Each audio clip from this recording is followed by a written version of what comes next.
Hello everyone, it's Mrs. Kenny here.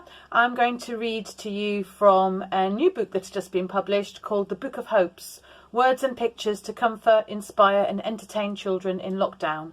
If you like it, it's available to download absolutely free, and we'll put the link on the website. This is read, it's published by Bloomsbury, and there are a selection of different authors, including Anthony Horowitz, Lauren Child, Greg James, Michael Morpurgo and many more. It's actually dedicated to all the doctors, nurses, carers, porters, cleaners and everyone working in the hospitals. So when it is actually published on paper, I'll definitely be getting hold of a copy, and I'm sure you will be too. The excerpt I'm going to read is called The Magical Thing About Reading, and this is copyright Anna James, and it has been written this year. The magical thing about reading. If I was able to bottle up feelings, keep them safe and release them whenever I wanted, there are a lot that I would try to capture. I would bottle the absolute contentment of eating mince pies and playing board games in front of my grandparents' log fire, and the anticipation of something you've been looking forward to for ages. I'd stopper up the sensation that comes from the exhausted satisfaction of climbing to the top of a mountain, and the peace and wonder of seeing the world stretched out around you. A lot of my favourite feelings have something to do with books.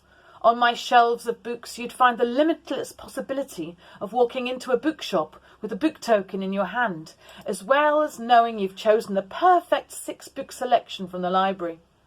But one of the most magical feelings for me is the split second just before you open up a brand new book, and for a moment, whatever book it is, there is the potential that it could be your favourite book in the whole world.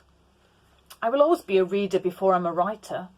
Once before I started writing my own books, I mentioned how much I love giving every book I read that moment to be my new favourite, and a friend who was a writer told me that they thought it was the greatest gift that you could give, a book. Now I write my own stories. I understand how true that is. We never really know which books are going to be our favourites, even if we have authors and types of stories we know we love. Often how books look or what they say on the back give us clues about what we might expect. But you never quite know when a book is going to feel like it was written just for you. When it's going to make you laugh or cry or think or change just when you need it the most. And that's what puts the very real magic into reading. So that moment of possibility, of excitement, of hope, that is my favourite feeling.